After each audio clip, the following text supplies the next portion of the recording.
Bueno, ahí arranqué la gracia entonces. Bueno, cuestiones formales. Les doy la bienvenida tanto a las personas que lo hacen sincrónico como asincrónico al segundo encuentro del taller de clínica con niños. Hoy vamos a trabajar acerca de la entrevista. Un poco Mónica me preguntaba acerca de este desarrollo que nos trae Manoni o Manoni. He escuchado muchas formas de pronunciar su apellido, pero vamos a decirle Manoni, que es como lo más canónico.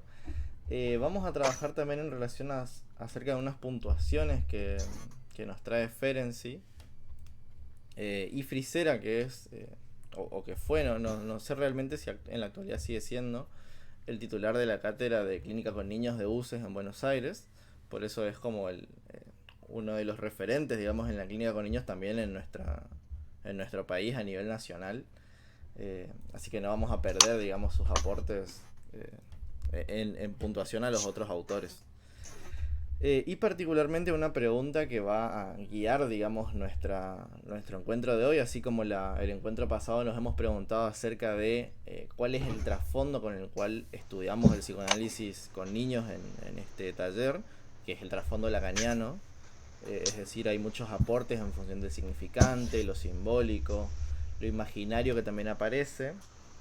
Y el día de hoy vamos a explorar mucho más la cuestión no tan teórica, que sí, sino más la cuestión técnica, que es decir, cómo efectivamente el analista lleva a cabo el dispositivo con niños, que esa distinción técnica-teoría realmente es una distinción bastante lábil, que nos sirve solamente a fines pedagógicos, pero que realmente en la clínica todo el tiempo la teoría y la praxis están inmiscuidas, digamos.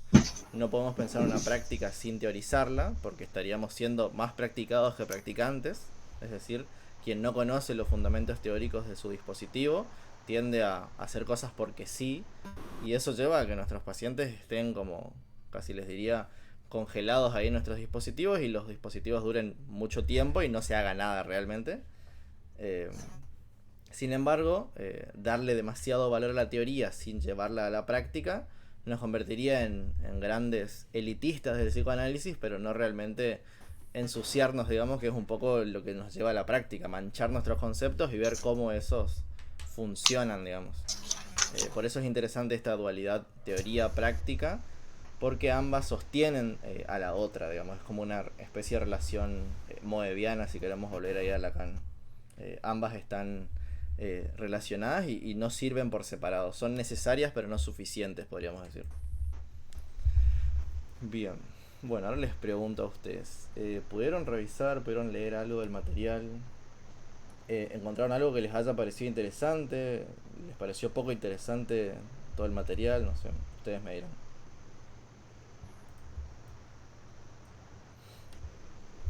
Sí, sí, leímos más, yo leí el material y marqué varias cosas, va, un montón, digamos, Ujú. eh, y bueno, nada, decir por ahí que lo que me quedó una vuelta era con relación a lo que decís de la teoría y la práctica, es como que en la praxis se, se logra a veces poner en relieve la teoría y cuestionarla también. O sea, Ujú. por eso basándose en lo teórico, que la praxis cuestione la teoría, ¿no? Sí. No sé de dónde lo saqué, pero lo Ujú. saqué de alguno. Sí, es interesante porque más allá de que nosotros trabajemos desde el campo, o por lo menos el psicoanálisis pareciera haberse amigado con el campo de las ciencias sociales, hay que entender que nuestro elemento de intervención, que somos nosotros, y nuestro punto de intervención, que es el sujeto que está enfrente nuestro, ambos son partes de un mismo texto, como decíamos la otra vez. La lógica del significante atraviesa tanto a nuestros pacientes como a nosotros. Entonces, ese significante que nos permite escribir un texto no es un texto como cualquier otro, sino es un texto que está vivo.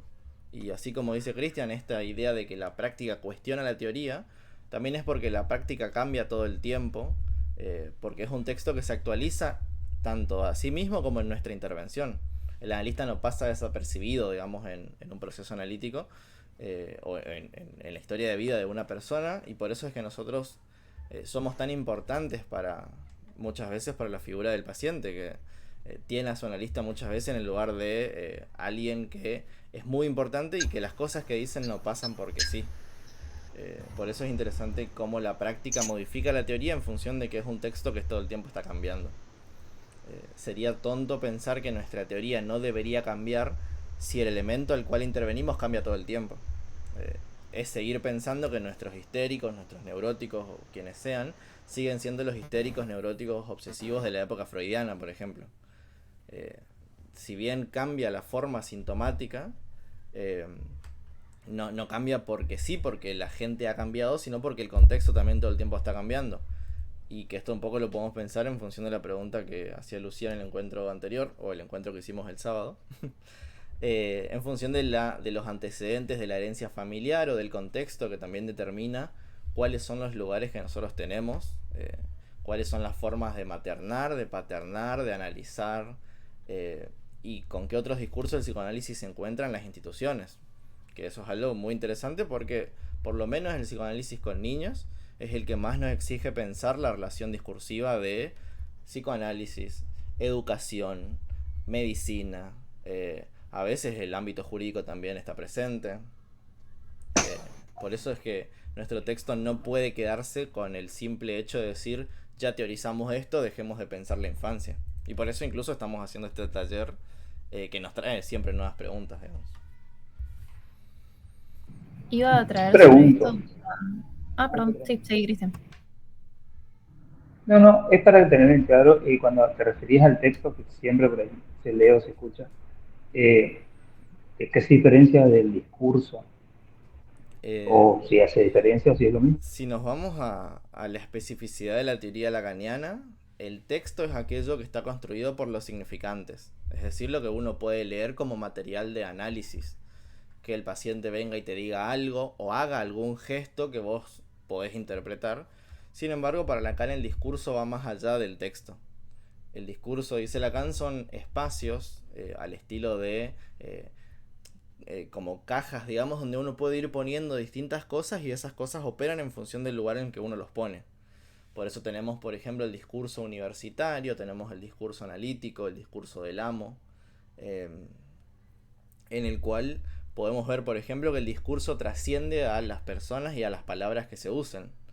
Por ejemplo, yo a este espacio le pongo taller de análisis clínico, pero si yo soy la única persona que habla y ustedes me escuchan y aprenden de mí porque yo les doy un saber completo, aunque yo le diga taller, aunque le diga laboratorio, sigue siendo una clase porque está siguiendo el discurso universitario.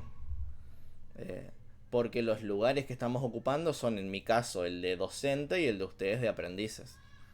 Aunque, por ejemplo, estemos almorzando todos juntos un día en un bar de Resistencia. Si estamos en un bar y yo les estoy enseñando cosas a ustedes, más allá de que el contexto no parezca de estudio, el discurso que está aplicándose ahí es el universitario. Por eso el discurso es diferente del texto. El discurso, podríamos decir, produce un tipo de texto específico. El discurso analítico produce el texto de la asociación libre. El discurso educativo o el del universitario produce el texto de el aprendizaje. El discurso de amo produce el texto de la dominación, por ejemplo. Porque el amo dice algo y los otros deben obedecer. La forma en la que el discurso se ordene va a ser la forma en la que el texto se produzca. Por eso en el análisis nosotros no producimos cualquier tipo de texto y no preguntamos cualquier cosa. Y tampoco evaluamos en un dispositivo analítico, tampoco enjuiciamos.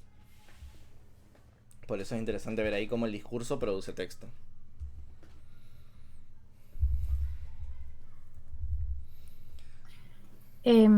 Lo que yo iba a plantear en relación a esto que traía Cristian sobre la práctica y cómo la práctica permite por ahí otra lectura de los textos.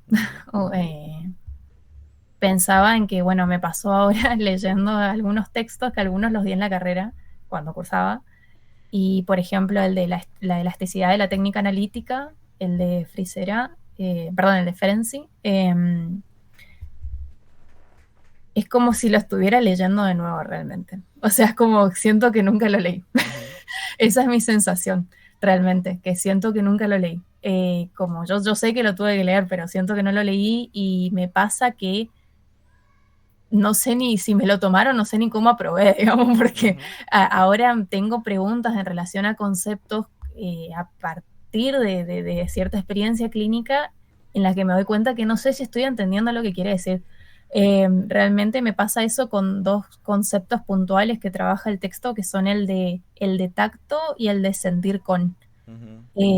Yo sé que en una parte del texto cerca del final dice que intentó abordar la temática del tacto y ni siquiera sabe si lo pudo resolver, como que de alguna manera siente que no llegó a abordar nada, pero de alguna manera no entiendo, pensando incluso como en situaciones de la experiencia clínica, si llego a comprender a qué se refiere. Entonces, bueno, un poco mi pregunta era si podíamos pensar en relación a esos conceptos, digamos, a qué va, qué coordenadas quiere marcar con eso.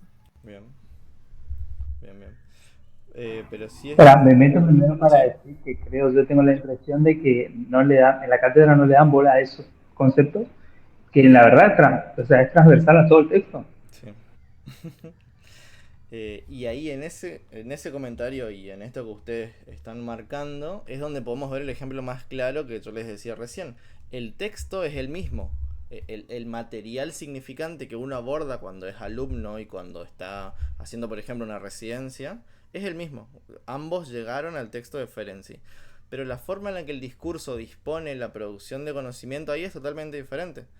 La producción de conocimiento de un taller es, che, el coordinador del espacio nos sugirió este material, vamos a leerlo y vamos a ir a puntuar sobre eso. La forma en la que se produce conocimiento en la universidad casi que es, dejá, no leas el texto, porque lo que tenés que saber del texto es lo que yo te digo. Por eso, esto que Cristian dice, si bien él reconoce que es un texto que trabaja ese concepto transversalmente a todo su desarrollo, en la facultad pareciera que no les interesa el texto. Interesa más lo que dice el que produce saber o el AMBO en este caso. Eh, por eso ahí vemos el ejemplo de cómo la disposición discursiva va a producir un tipo de texto que es un texto acabado en el caso de la enseñanza universitaria y un texto que, como dice Lucía, a veces el autor mismo denuncia que no tiene la certeza de haber explicado el tema de principio a fin. Que es un poco la propuesta de un psicoanálisis. Empezar a producir ahí un sentido que no sea un sentido delimitante y que no se convierta en un significante que le quite la posibilidad al sujeto de producirse ahí. Que es lo que decíamos el encuentro anterior. Hay algunos significantes que operan en favor del sujeto que no hay que tocarlos a todos. Hay otros significantes que sí lo oprimen. Que es algo que por ahí en la facultad se olvida cuando se trabaja la cuestión del diagnóstico, por ejemplo. Los psicoanalistas a veces son muy progres, pero en muchas otras cosas son bastante retrógrados, como por ejemplo la idea de el diagnóstico. Están ladrando los perros. Perdón si se escucha. ¿No? La cuestión... No, se puede. Ok, sigo. La cuestión del diagnóstico muchas veces aparece como una lectura aparentemente que obtura la posibilidad de desarrollo subjetivo, porque si yo diagnostico a alguien con autismo, esa persona nunca va a poder ser más allá del autismo.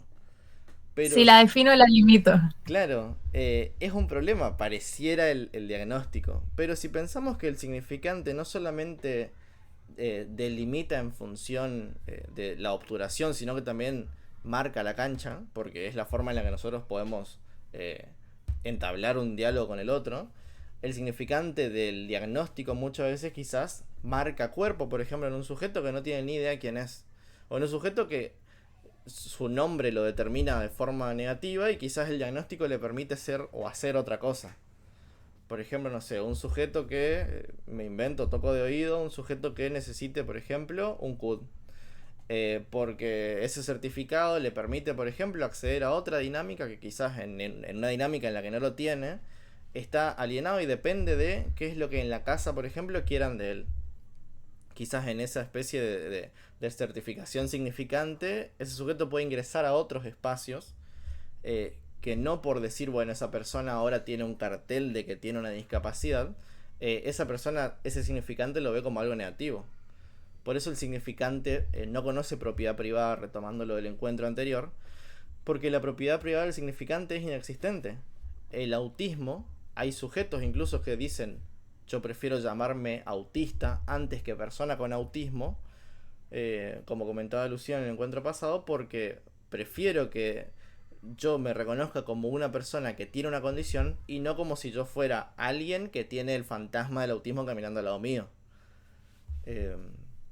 Por eso es interesante pensar cómo cada sujeto se vincula con el significante y no decir atrocidades como el diagnóstico obtura a los sujetos. Porque el significante no funciona así. El significante funciona en la medida en la que se lo haga funcionar. Si los analistas quieren que el diagnóstico sea un problema, se van a esforzar mucho para que lo sea. Pero no porque realmente lo sea, sino porque son ellos los que lo están problematizando. Por eso es interesante ver el uso del significante también ahí. Y por eso vamos a ver cómo Ferenczi también transforma, por así decirlo, la posición del analista en su elasticidad. Porque el significante es elástico, pero la posición del analista también. Porque está atravesada por el significante. Cosas polémicas. Bueno, pero no sé si Lucía quería hablar de esos conceptos del tacto. Claro, Eran. lo que tenía para decir era más que nada preguntas. Okay. De no, por ahí saber qué leían ustedes, o sea, o qué podíamos armar, digamos, de lo que quiere decir Ferenczi, porque sí hay algunas como coordenadas o cosas que pude puntuar. Sí, por ejemplo, en eso entiendo que el tacto y este sentir con es como que, sin decirlo con esa palabra, pero lo diferencia mucho de la empatía. Uh-huh. No es lo mismo. O sea, como en eso es como bastante tajante, me parece, que dista mucho de ser una cosa empática. ¿Sí? Claro. Y medio mítica y espiritual también, digamos. Sí, muy ilusoria, digamos. Claro, sí. La empatía llega al límite en el que yo creo que soy empático. El otro nunca sabe si yo soy empático. Porque no es inchequeable en ese sentido. Es una experiencia como muy mística, como dice Lucía. Es un poco una cuestión de fe. Tengo la otra persona de buena fe lo está haciendo y yo de buena fe creo que lo está haciendo. Sí. Pero bueno, me pasa eso, que siento que por ahí me queda más claro lo que marca Ferenczi sobre lo que no es el tacto y el sentir con, que a lo que se está refiriendo y a lo que sí está queriendo decir. Eso es lo que por ahí siento que no estoy captando y claro, quiero ver qué podemos armar, digamos. Bien. No sé, Aus o Mónica, si tienen algún comentario sobre eso. Yo creo que un poco una dirección interesante es dejar de pensar este sentir con, ya que un poco Ferenczi nos sugiere que lo alejemos de la empatía, de la posición personal del analista. Es decir, el sentir con, yo no creo que tenga que ver con una cuestión de buena voluntad, ya desde el vamos, porque en el campo del psicoanálisis la cuestión de la voluntad pierde por goleada. Porque lo voluntario, lo consciente, está perdido en la dinámica en la que existe un inconsciente que nos opera, digamos. Por eso es interesante pensar este sentir con, o la cuestión del tacto, no en la medida en la que las personas que ocupan las funciones del analista son buenas o malas personas, sino como eso afectaría a nuestra intervención.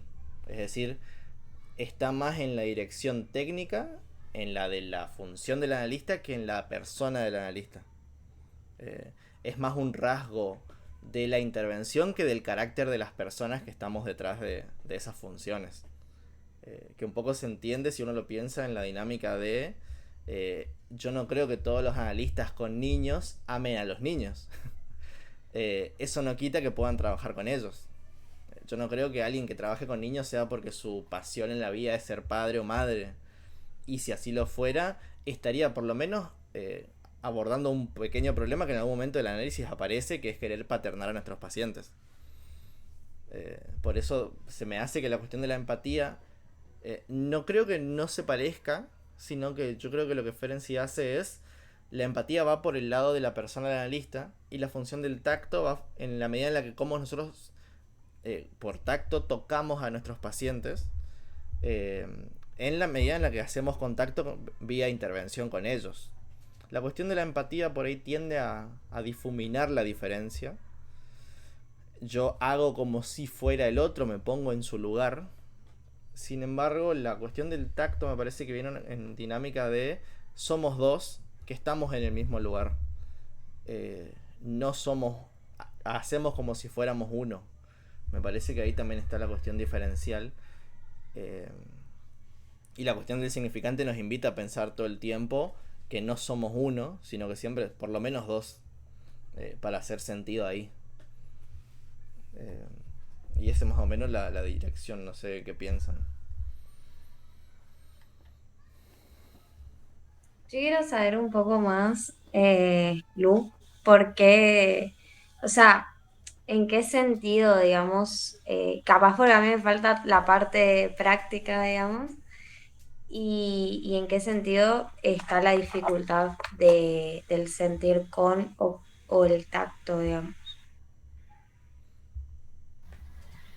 A mí me pasa que me lleva a situaciones que después las superviso en general, en las que tengo este problema de no saber desde dónde estoy interviniendo, porque a veces como, por eso digo como la cuestión de la empatía, siento que hay como intervenciones que a veces no sé si es que están del lado del trabajo en este sentir con que plantea Ferenczi, o salen más intuitivamente, lo cual me preocupa. Lo cual me preocupa porque no es una cuestión de intuición esto, digamos. O sea, como no en el sentido, otra vez, místico. Entonces, De voluntad, como estábamos hablando. claro, sí. Eso. Me pasa que hay como algunas cuestiones que las siento como, sí, más direccionadas en relación a una cuestión de la cura, podemos pensar, pero hay otras cuestiones que no, que me pasa que me encuentro haciendo, diciendo y por ahí no sé cómo evaluarlas. Entonces ahí son los momentos en que en general las llevo después como a supervisión, porque no... ¿Cómo expresarlo? Me cuesta mucho. Hasta esto me pasa. Es un problema que me cueste tanto expresarlo.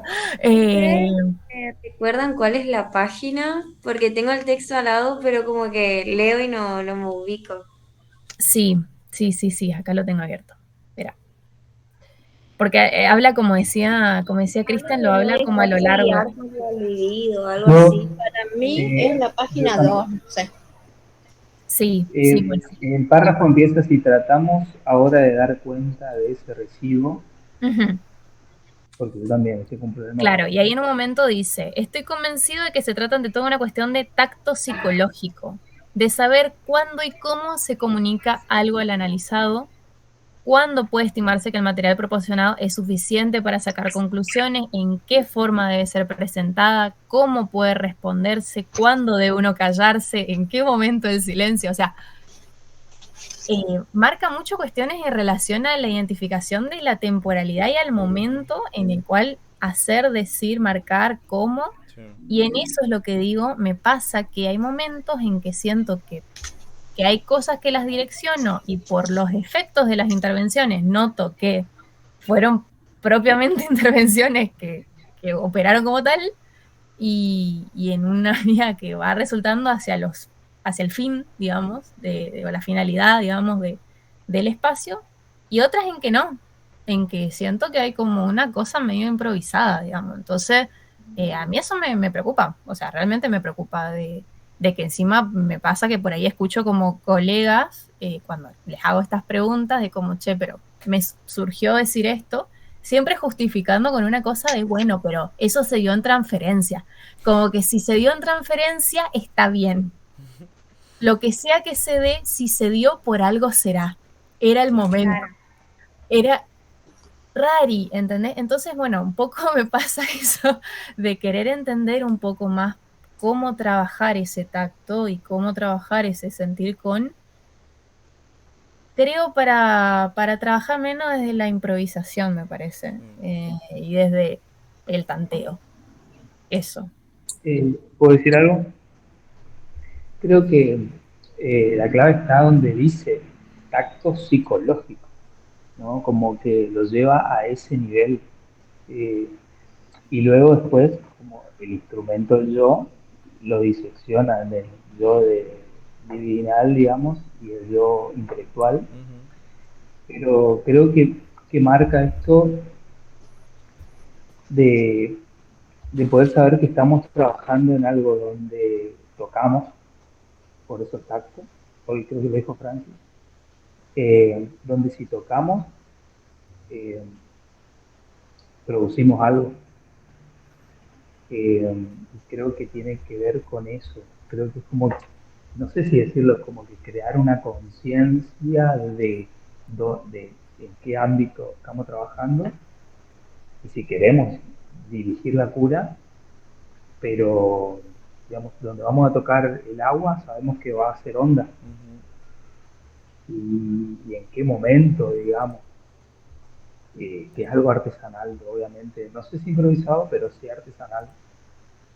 Eh, Tengo esa idea, Sí. como, como que exacto, sentir con es como sentir, pero a la vez el saber que el otro siente cuando estás tocando.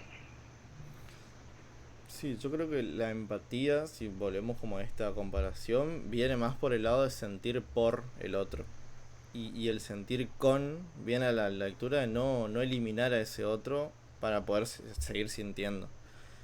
Y esto del tocar un poco, Lacan ya había hecho una referencia cuando el encuentro anterior leímos Variantes de la Cura, cuando hace la referencia a Ferenczi, yo les decía, Lacan acá sigue trabajando la propuesta de Ferenczi, en la medida en la que el analista, en palabras de Lacan, pero en la lógica de Ferenczi también sigue este ritmo, que el analista es por lo menos dos, el analista que interviene y el que piensa el caso. En ese sentido es que no podemos pensar que el analista solamente es el que está en el consultorio y dice cosas, porque si no caeríamos, como dice Lucía, en el problema de que la transferencia es nuestro jefe y si hacemos todo en nombre de Dios, barra la transferencia, todo va a salir bien. Pero la buena voluntad o la buena fe tiene un límite, así como decía Lucía, la intuición. En la medida en la que esa intuición no vaya en favor terapéutico del paciente, intuitivamente uno puede hacer mucho mal, digamos. Yo intuyo que mis pacientes necesitan un espacio donde decir sus cosas. Entonces le doy 5 años de terapia y que venga y hable, haga catarsis. Pero nunca le digo nada, porque intuyo que él solamente quiere que lo escuchen. Entonces, esa intuición es un problema, porque ¿para qué vendría alguien solamente a querer ser escuchado si en todos lados habla de lo mismo? Si viene análisis es porque en el análisis hay un diferencial, que es que el analista funciona ahí en relación a un caso. Eh, por eso hay que leer ahí en la transferencia no una fuerza mística que ordena las cosas, sino algo que funciona en relación a un analista. Porque no es que el paciente tiene transferencia con cualquier persona. Si nos ubica ahí, y como les decía hoy, el analista es una figura muy importante en la dinámica de la transferencia, es porque algún papel tiene que jugar, alguna carta tiene que mover. Eh, un poco Freud analogándolo a un juego de ajedrez, eh, uno no puede jugar al ajedrez solo, por más que quiera. Eh, en ese sentido es que el analista se posiciona ahí como el otro en el ajedrez que mueve piezas para que el paciente tenga que mover las piezas de una forma que nunca antes las habías movido. Porque juega con alguien que está operando en el caso. Por eso es interesante, si nosotros operamos, y como dice Cristian, el tacto tiene que ver con la cuestión de que tocamos a nuestros pacientes, es un problema cuando tocamos demasiado, porque no podemos generar ese oleaje que decía recién Cristian, pero si no tocamos nada también, porque ¿para qué lo tenemos a nuestro paciente sentado ahí horas, durante meses, años, si nunca vamos a hacer ningún movimiento? Eh, es como invitar a merendar a alguien y que meriende solamente él o ella. Y uno se queda ahí como, bien, gracias. Es como tomar un mate y nunca cebarle al otro. Eh, en ese sentido es que la función del analista tiene que cuidarse de no cebar mucho el mate, pero tampoco no dejar de cebarle mates. Si lo pensamos Claro, y ahí en un esta poco más, elasticidad. ¿Sí? Y un poco más adelante, como que lo relacionan a estos movimientos que uno hace, digamos, o el tiempo que uno con la resistencia, como, no sé si también está un poco cuestionado, dice, este sentimiento nos protegerá de estimular la resistencia del paciente de forma inútil o intempestiva. Sí. Es cierto que el psicoanálisis, bueno, no tiene la capacidad de agarrar cualquier sufrimiento, sino más bien, bueno, de acompañarlo, o enseñar a soportarlo.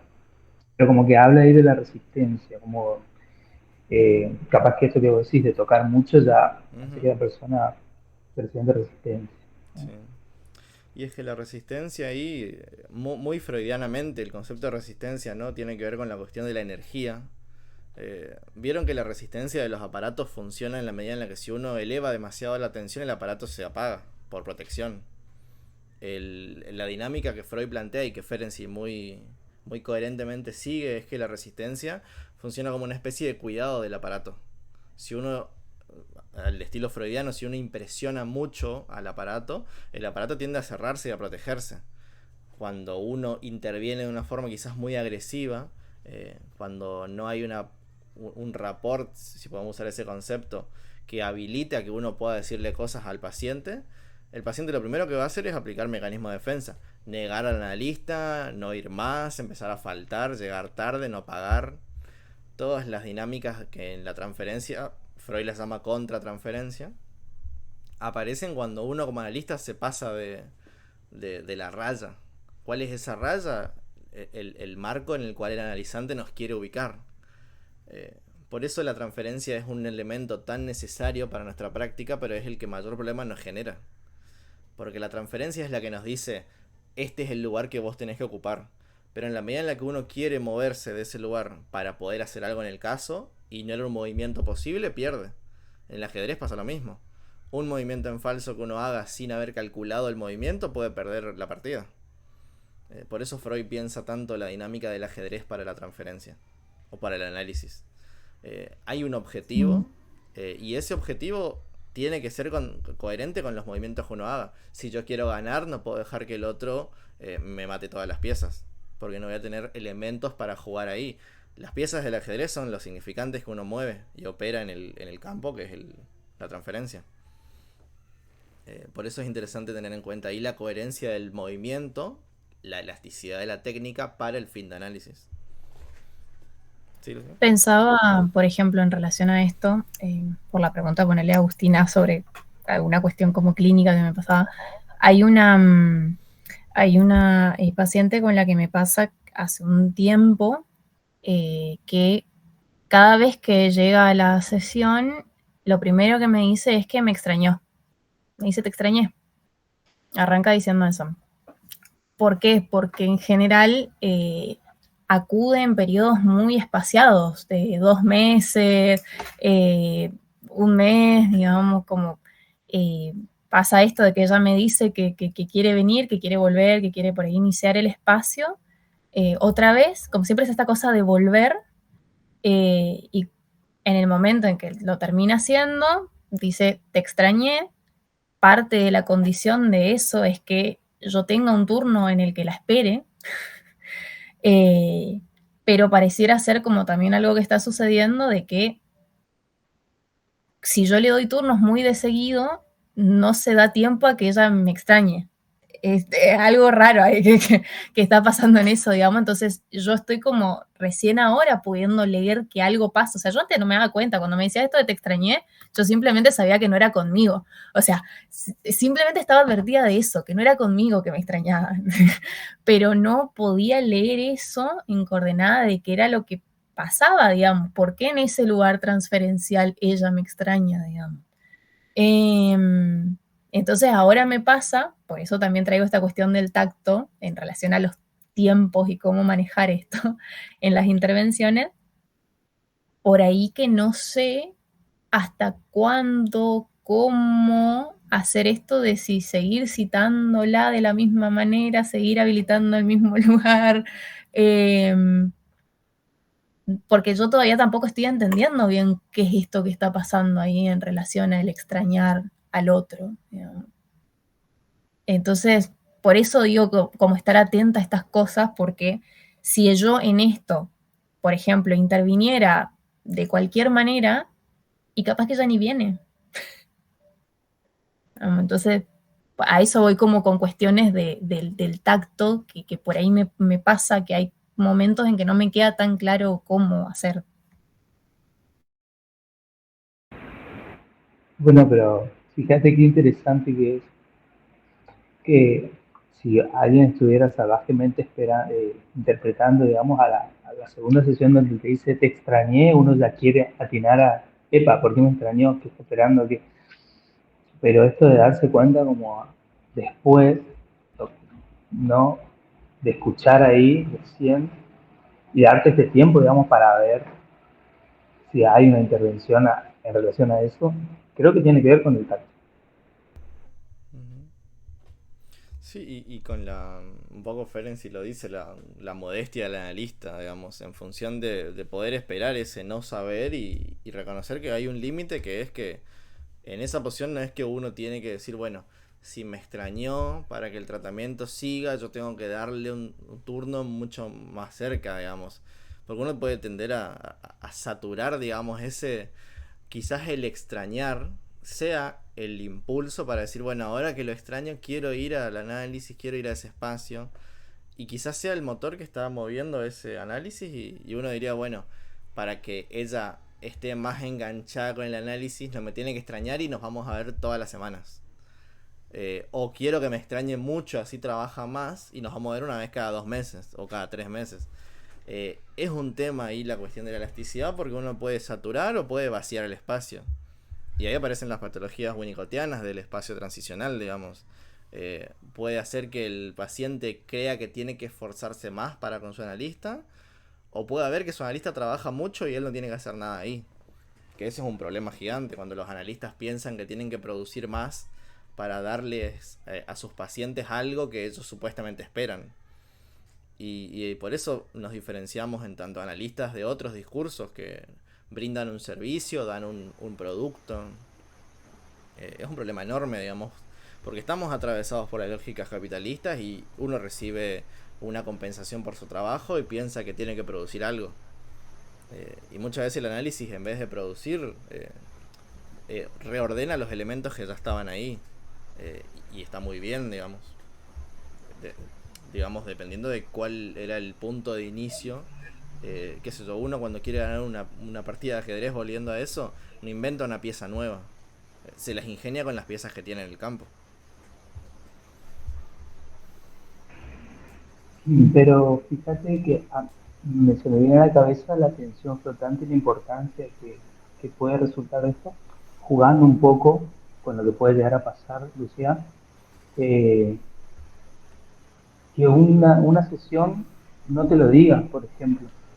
Entonces, ahí, ¿no? Ahí está la pregunta. Esta vez no me extrañaste, por ejemplo. Y ahí, ¿no? Porque también, como lo decía Manoni al principio, decía, o sea, el discurso tiene su texto o lo que se dice, pero también el momento, ¿no?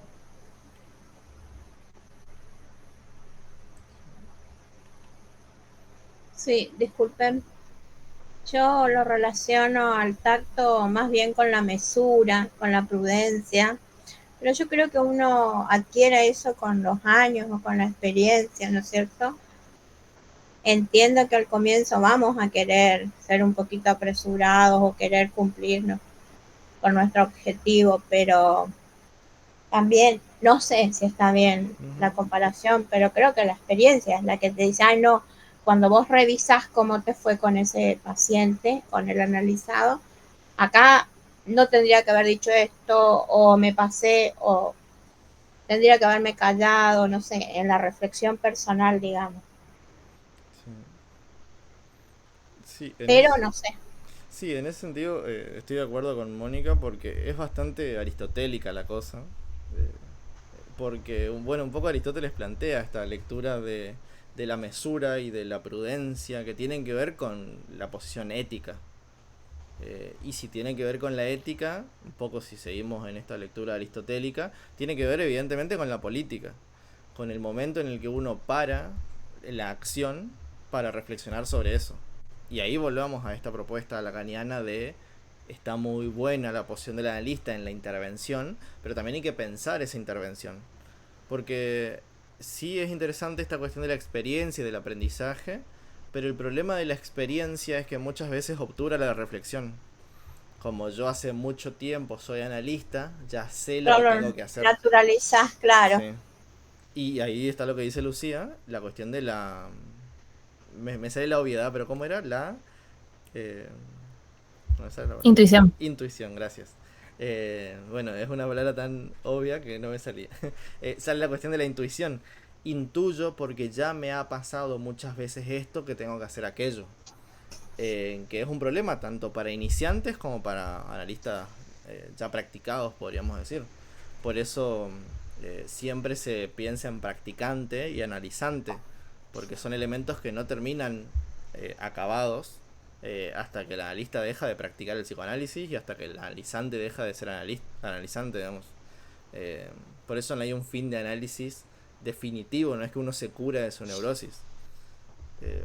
Y eso es un problema enorme, pero también lo que nos permite seguir deseando.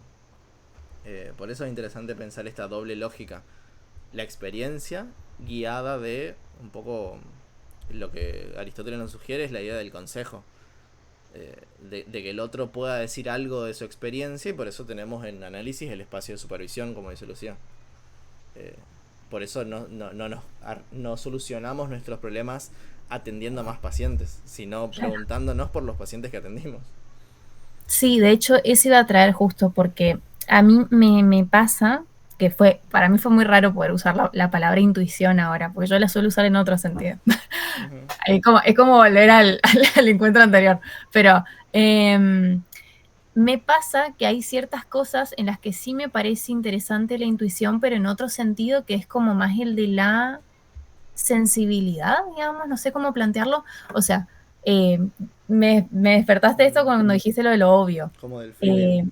Claro, o sea, me pasa que hay cosas en las que, ponele, no sé, yo tengo cierta sensación, cierta intuición de que algo raro hay acá. O sea, es como hay cierta cosa que yo digo, che, esto extraño, o me da a tal cosa.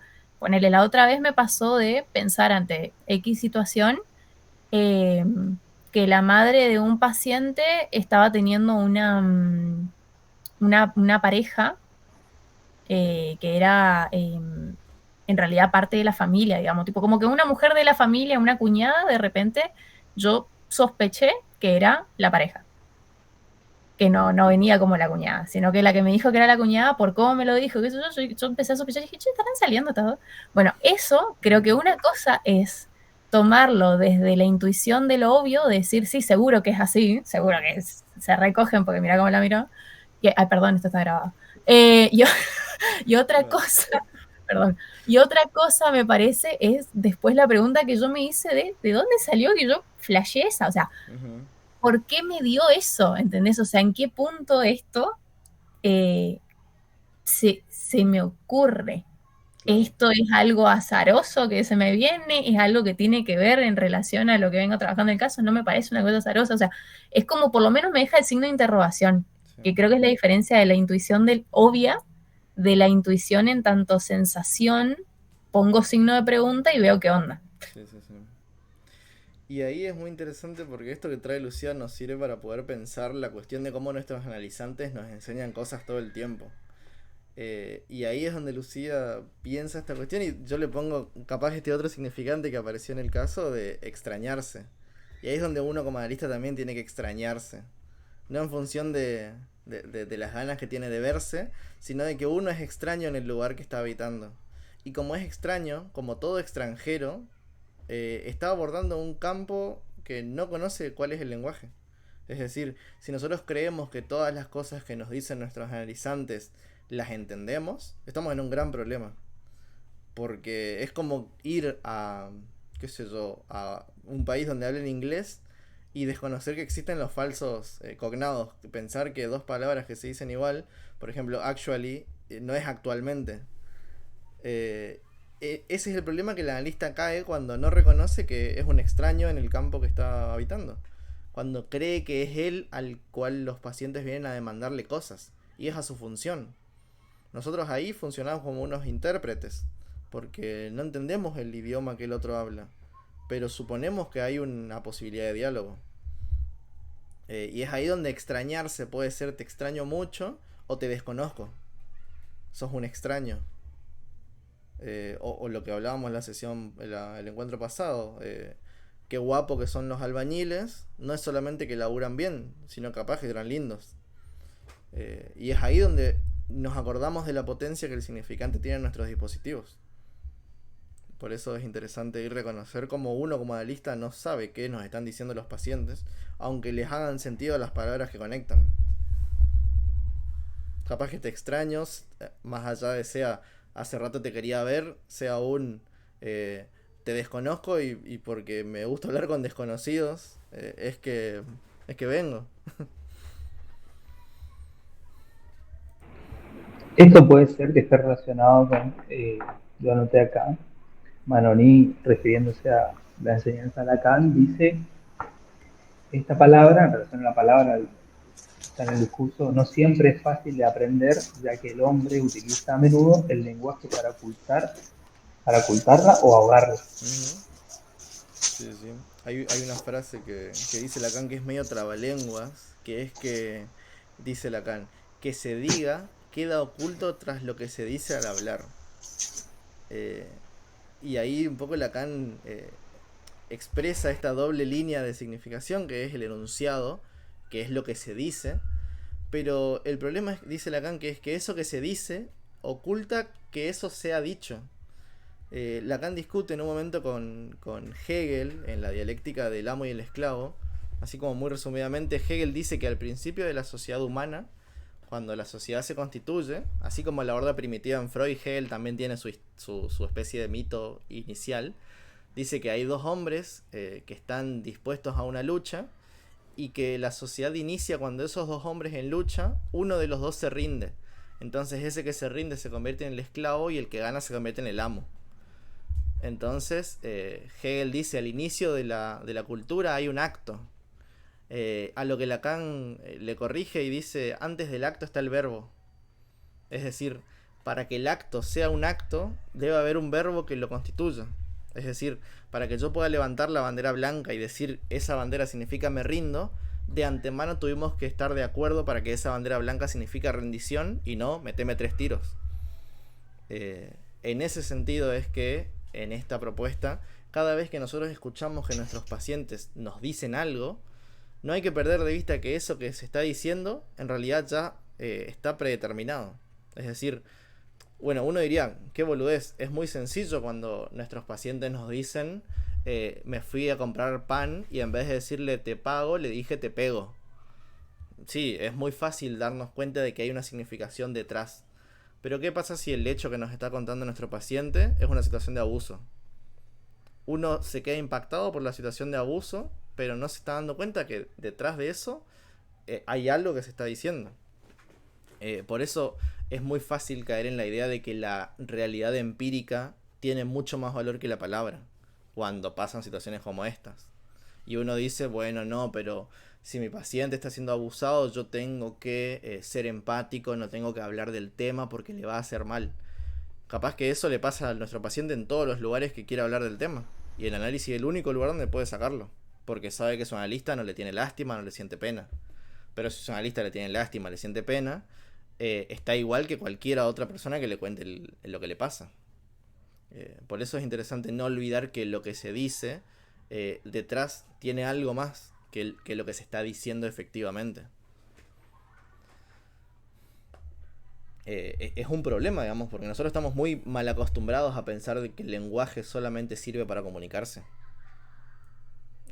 Claro, o por qué me lo está diciendo Uh-huh. de esta forma, por qué me está contando esto. ¿Por qué se está riendo Eh, cuando me lo cuenta?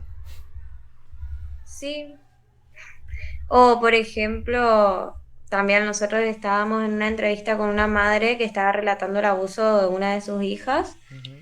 Y todo el tiempo decía, y yo estaba trabajando, y yo no sabía por qué estaba trabajando. Y yo en mi cabeza, pobre madre, trabaja mucho. Y después con mi coordinador estábamos hablando del caso para armar el informe y me dijo, que era como él lo leyó como una forma de excusarse todo el tiempo, de que no es parte de eso. Ujú. Y güey, o sea, es cierto como hay tantas formas de escuchar eso que se está diciendo, porque es lo mismo lo que nos dijo, digamos. Sí. Pero también estaba pensando en esto de no tomar literalmente esto de me extraña, como que se trata de que nos extraña, digamos. Ujú. O como decía Lu, no me está extrañando a mí. O un poco trabajar de repreguntar, ¿me extrañaste? O qué estuviste extrañando?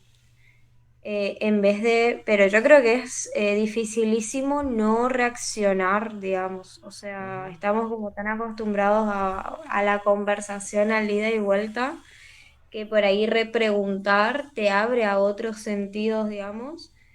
Eh, pero es complicado, creo yo, en la práctica, repreguntar y no reaccionar al toque o ir a otra cosa. Y yo Claro, en pienso. este caso, por ejemplo, yo le dije, ¿qué extrañaste? Ahí le pregunté, le digo, ¿qué extrañaste? Y me dijo, esto. Y no me señaló a mí, me hizo así con las manos y me señaló una Claro. alfombra que hay, una alfombra de juego, Ujú. donde juegan los niños, digamos. Esto es una adolescente, todo esto, tiene 16. Claro. Y me dice, extrañé esto. No entiendo, le digo, ¿qué es esto? Y me dice, jugar. Eh, y sobre eso después hice un par de preguntas más que no respondió porque se puso a jugar, por ejemplo. Eh, Porque veníamos hablando de que ese era su espacio y que ella en ese espacio podía hacer lo que quería. Y cuando descubrió que ahí había juguetes, Ujú. le dio ganas de jugar. ¿No? El tema es que las cosas que por ahí yo me pregunto es en relación a otros temas, porque si bien extraña jugar, no volvió a jugar todavía. Digamos. Entonces, ¿qué pasa en eso con el extrañar jugar? También por qué me lo dirigió a mí, ¿entendés? Es como, no me dijo extrañé jugar, fue te extrañé. Ujú. Eh, ¿Qué hay ahí en el lugar transferencial en relación al juego? No sé, me surgen muchas cosas en eso, entonces por eso tampoco me apresuré y estoy viendo qué hago, digamos, en relación a las cuestiones de tacto. Pero sí pasa eso, digamos, que por ahí en ese repreguntar tampoco queda tan claro. Claro. ¿O no? Ajá, total. No Sí, tan claro. me haces No, acordar, pero... ay, disculpa. No, no, no, seguí, seguí, seguí, no pasa nada. Lucy, me haces acordar, porque yo me estoy poniendo en la situación de cuando vaya a rendir y me pregunte sobre específicamente sobre este tema. Lo que yo sé por mi experiencia es que yo voy a tener que decir lo que dice el autor y qué es la elasticidad y ahí, o sea, es repetir como quiere la profe con los conceptos específicos. Entonces, yo quería preguntar, no sé, porque yo tengo la guía contestada, resuelta, y están bien mis respuestas como para estudiar, porque yo sé que en el final la profe va a decir, bueno, ¿y qué es esto? ¿Y por qué? O sea, ella sí o sí pide términos, conceptos exactos. Ujú. Perdón, Pony, pero ¿vos ya rendiste una vez o 2 no veces ya rendiste? rendí. Ah. 2 veces No, ya porque a mí, rendí. o sea, como conté, a mí me pidió lo contrario, digamos, o sea, que aplique, que diga en dónde veo eso, en qué caso, ¿no? También justamente Este, una de las preguntas tenía que ver con la elasticidad de la técnica. Y bueno, y se ve que yo al usar los sinónimos no eran los correctos, entonces automáticamente me mostraba puerta pasillo y nos vemos. Por eso me está surgiendo esto a mí, de que Ujú. yo, cuando me pregunte sobre la elasticidad de la técnica, yo le voy a tener que decir, según Firenze, es sentir con empatía, o sea, todo lo que dice el autor, ¿no es cierto? Sí, Sí, sí, sí. Sí, pero igual es interesante esto que vos decís, Mónica, me parece muy bien porque, o sea, hay que ver también, la cuestión experiencial es interesante, pero también qué nos dicen los autores. Y acá yo te doy una cita que quizás no pueda ubicarla en el texto porque yo soy un tipo muy colgado y la saco. Eh, Yo te lo ubico si vos Dale, querés. me parece muy bien, trabajo conjunto.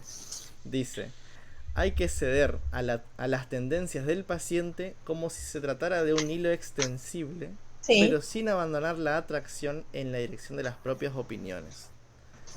Para mí, en esa cita, la cuestión del saber ceder, o de ceder saber también podemos decir, en la demanda del paciente, no implica que él es el que va a direccionar la cura. Y ahí es donde tenemos, para mí, un punto muy importante de la dirección y la elasticidad de la técnica, en la medida en la que una tendencia del paciente nos puede permitir cederle, que es un poco aflojar, eh, o sea, un poco, como dice el dicho, tirar para que, tirar, ¿cómo es? Aflojando para no tirar y tirando para que no se corte. sí. Es donde uno tiene ahí la dinámica en la que ceder es interesante, porque es lo que nos permite, como dice Lucía, no pensar que cuando el paciente nos dice te extrañé, nos extraña a nosotros, pero también la dinámica en la que no es que todas las veces que el paciente nos pida algo vamos a dárselo, digamos.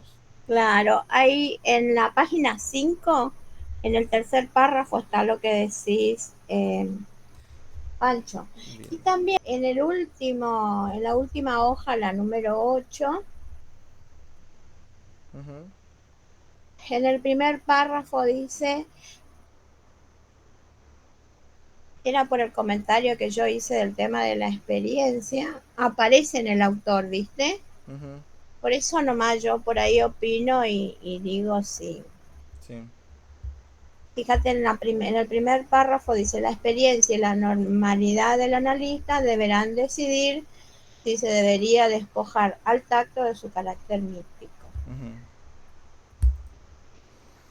Sí. Ahí era cuando yo relacioné con el tema de la experiencia. Hola Lucy. Claro. Sí, sí, sí, justo esto que comentaba Lucía también, lo del carácter místico, que Ferenczi nos viene a comentar es reorientar, digamos, el dispositivo a una experiencia que no sea dejarse llevar por la transferencia, o en este caso por el paciente, y conectándolo con la propuesta de Lacan otra vez, la idea de que el analista está ahí por algo y tiene que trabajar. Tiene que trabajar en función de que tiene que generar ese tacto con el paciente, pero que ese tacto no se convierta en algo avasallante para que el paciente se quede sentado y sea trabajado en ese sentido. Por eso no es un analizado, se piensa como analizante porque él también trabaja en esa construcción, digamos. Sí. Ok. Después, Ferenczi un poco siguiendo con esta lógica de ceder y de tirar y ceder, dice, la posición de la analítica no exige al médico solo el control riguroso de su propio narcisismo, o sea que no es solamente atajarnos con nuestras intenciones personales, sino también la vigilancia extrema de las diversas reacciones afectivas. Un poco lo que decía Lucía de tener en cuenta cuando uno, no sé, el paciente lo pone triste, le da sueño, se siente extrañado. ¿Qué pasa con lo que uno siente? También es muy importante a la hora de pensar el análisis, digamos. ¿Y qué pasa con lo que uno hace con eso? Y ahí Ferenczi nos dice, una regla muy importante del análisis es economizar las interpretaciones. Como decía Christian, no somos una máquina de dar sentido a las cosas. Y muy una crítica, podríamos pensar, al esquema freudiano es, no basta con que el paciente sea consciente de lo que le pasa. Muchos de nosotros, estudiantes y profesionales en psicología, somos conscientes de muchos problemas que tenemos. Eso no hace que el Sí, problema deje de pasar. claro, a nosotros nos pasa ahora en las prácticas. Uh-huh. Viste que vemos cada situación, cada caso que nos destrozan, pero son las prácticas, convengamos que son nuestras primeras experiencias. Y bueno, nos moviliza mucho decir, uy, pobre, ¿cómo es esta situación? Y un montón de cosas que es importante que revisemos y que tengamos en cuenta. Sí. Sí, sí, sí. Por eso, y un poco yo les diría, cuiden ese tacto, o sea, no cuídenlo en el sentido de que sean más objetivos. Cuiden de no perder esa posibilidad de dejarse tocar también por el otro, de ser sensible a lo que le pasa a nuestros pacientes. Porque si no, nos convertimos no en máquinas de interpretar, sino en máquinas de no dejarnos interpelar por lo que le pasa a nuestros pacientes. Esa posibilidad de dejarse afectar por el otro es la posibilidad que a nosotros nos da de actuar también. Viene un paciente y todas las sesiones te cuenta cosas y vos lo único que haces es decirle ajá, sí y una que otra palabrita. El paciente va a decir, bueno, para eso hablo con el chat GPT, digamos.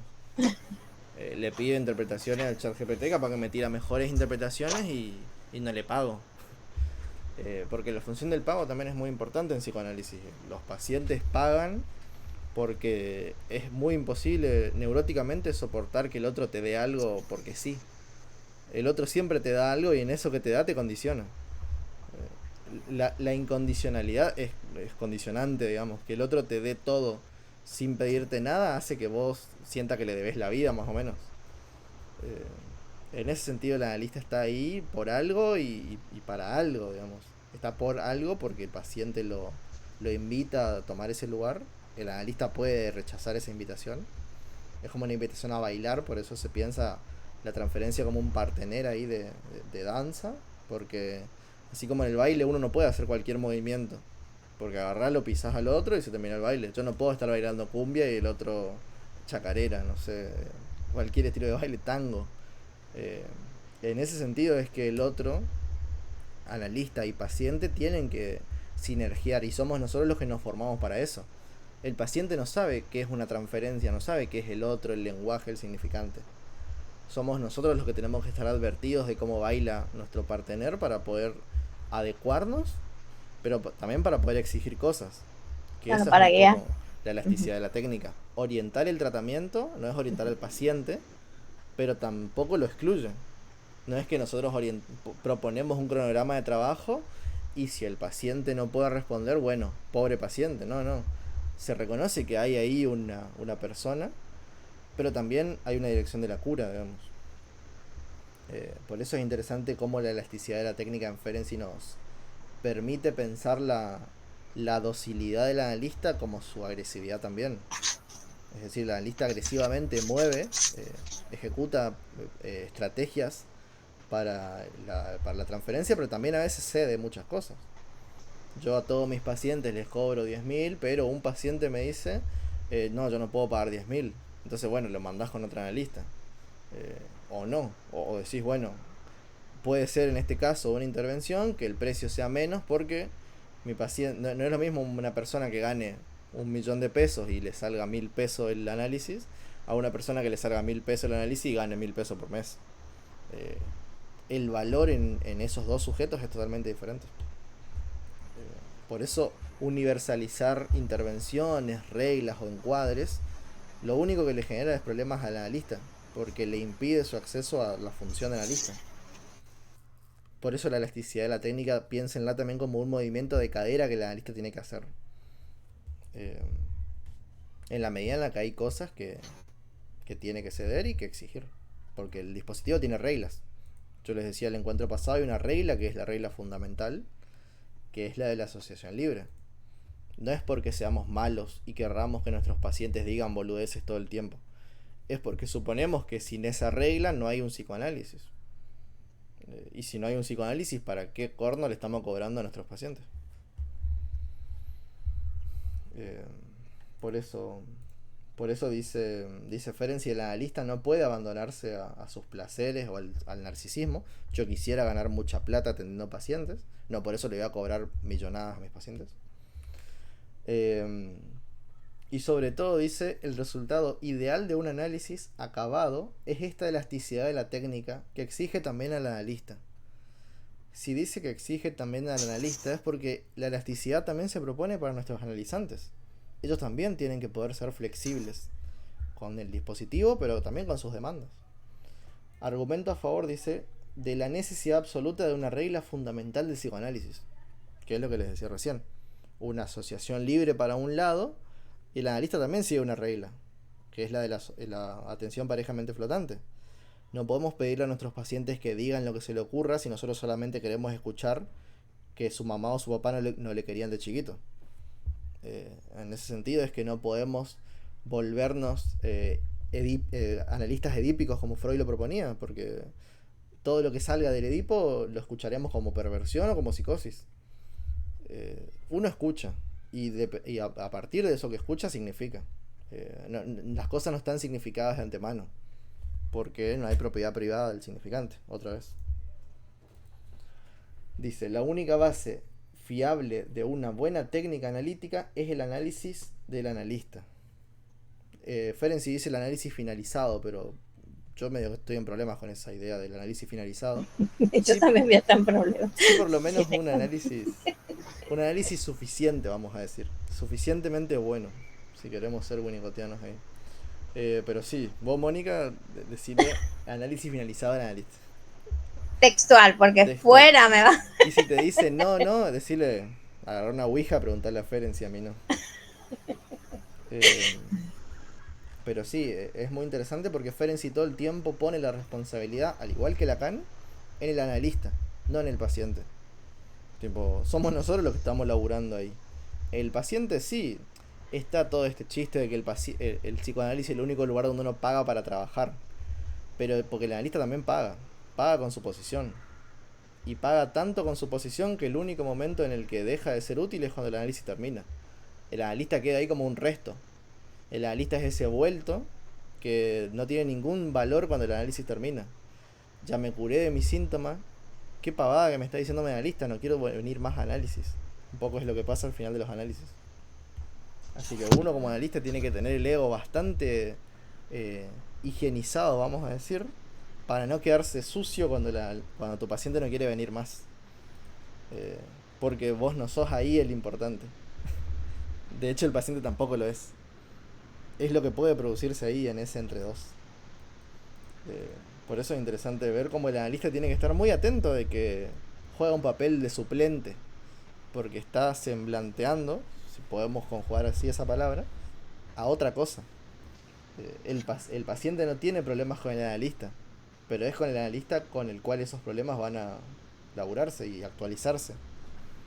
¿Qué es lo que pasa cuando, qué sé yo, imagínense que ustedes viven con alguien y ese alguien trabaja?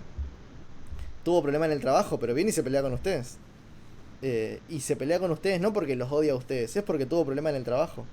En el análisis pasa lo mismo. Los pacientes vienen, nos putean, se ríen, lloran, nos aman. No porque nos amen, lloren o se rían con nosotros, sino porque nosotros estamos ahí para recibir eso y hacer algo con eso. No le vamos a... Si nos putea, putearlo. Si llora con nosotros, llorar también.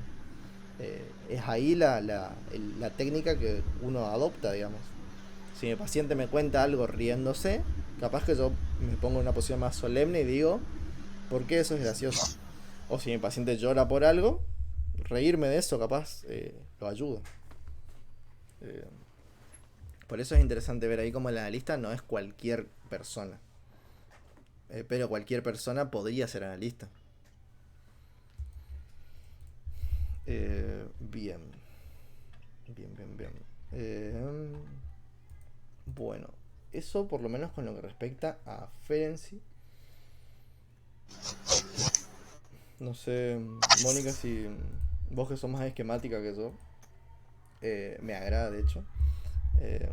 Si tenés algún otro comentario de Ferenczi.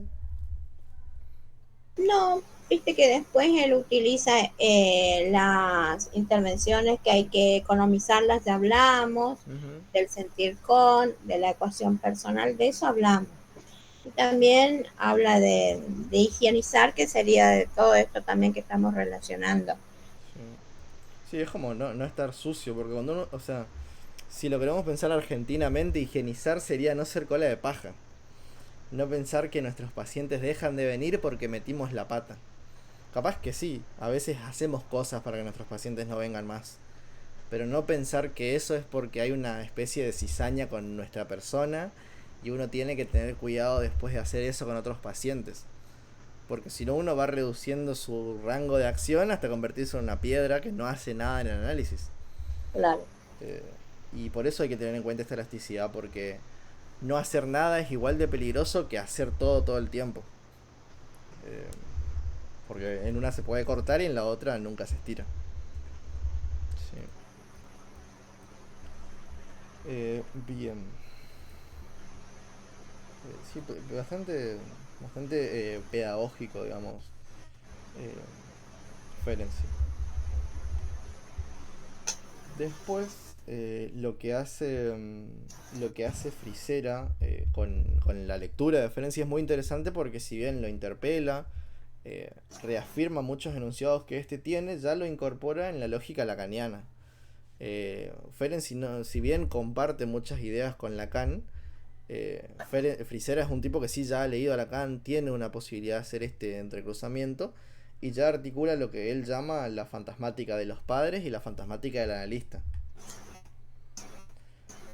Eh, y ahí es donde nos detenemos otra vez en la plasticidad y él dice, la plasticidad nos sirve para sobrellevar las limitaciones del lenguaje del niño y escuchar a los padres, portadores verbales de los síntomas.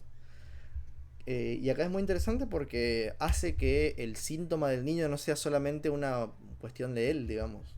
Lo extiende también a la posibilidad de que los padres digan cosas del síntoma.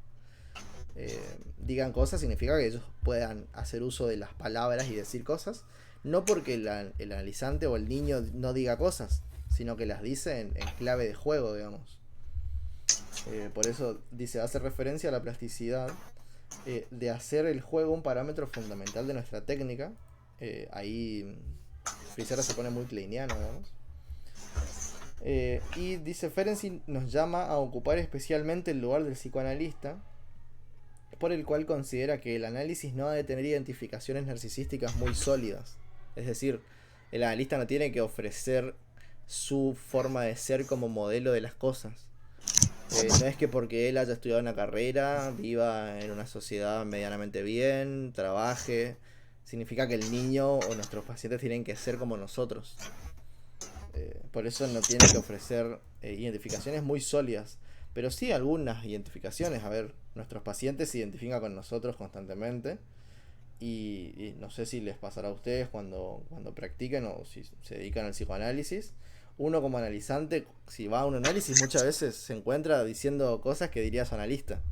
Yo a veces digo, no sé, ¿qué diría mi analista en esta situación? O intervenciones que son muy parecidas, porque uno se forma también con esas identificaciones. Eh, a veces uno dice, bueno, no sé, no quiero ser como mi analista, porque me gusta cómo me analiza a mí, pero no me gustaría analizar yo con esos criterios. Y a veces se encuentra, o incluso, no sé, a mí me pasa con la docencia. Cuando doy clases me encuentro que a veces doy clases y digo, esto lo aprendí de tal profe, esto lo aprendí de tal otro profe. Pasa mucho con esa cuestión identificatoria que está presente todo el tiempo. El yo no es más que un cúmulo de muchas identificaciones que funcionan ahí como retazos de tela que intentan hacer una especie de unidad. Pero no hay más que eso, digamos. Si uno quita todos los retazos que aparentemente son de otros, se queda sin nada, digamos. Por eso, un poco Lacan lo dice, yo es otro, digamos. Y por eso me parece a mí que Frisera hace mucho énfasis. ¿Sí? Justo con lo que decís, dice, en resumidas cuentas, su hipótesis sostiene que un psicoanalista no ha de tener identificaciones narcisistas muy sólidas. Uh-huh. Como caso contrario, sería un verdadero obstáculo. Claro. Sí. ¿Por qué sería un O sea, obstáculo? en ese sentido. Porque no permitiría que el paciente vaya más allá de lo que el analista es.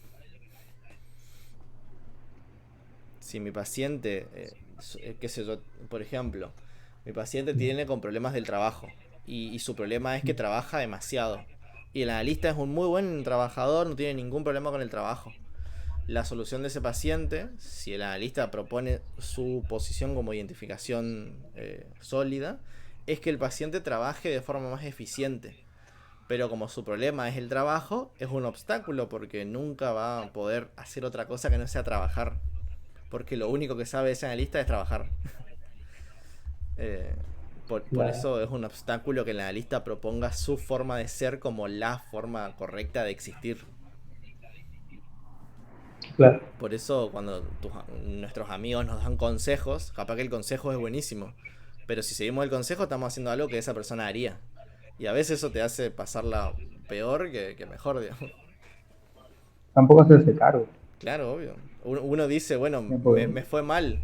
Y es porque seguí el consejo que me dieron. así. Y es un problema, digamos. Una preguntita, ¿Sí? Pancho. Sí, sí. El de Frisera, ¿cuál es el texto que dijiste que retoma Ferenczi? Dice Frisera, perdón. Pasa que los dos se llaman igual, encima muy parecido. Se llama Ferenczi. ¿Por qué Frisera agarra Ferenczi Foucault? Y el mundo infantil sería. Sí, ese es. Ajá, Ferenczi ese y no el lo mundo tengo, voy a infantil. buscar. Voy a buscar. Perdón. A La veces. elasticidad de la técnica y el psicoanálisis de niños. ¿Así Sí, se sí, llama? sí. ¿O nada así? Ese es el. O sea, Ferenczi escribe el de la elasticidad de la técnica y el mundo Ay, bueno, infantil. gracias, Luz. Qué crack. Eh, Igual háganme acordar, yo pensé que. No sé por qué. El lenguaje. Les voy a pasar después en la carpeta donde están todos los materiales. Perdón, colgados.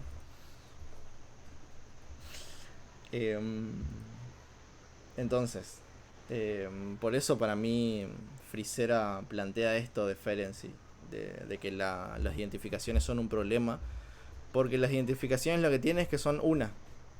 ¿Y qué tiene que sean una? Es que hay una cantidad. Es decir, si yo te planteo a vos que una identificación es la que te va a ayudar a solucionar tu problema, te quito la posibilidad de poder ver cuáles son todas las otras miles que te podrían llegar a servir o no. Eh, es suponer que, justo el analista que me tocó tiene la solución a mi problema.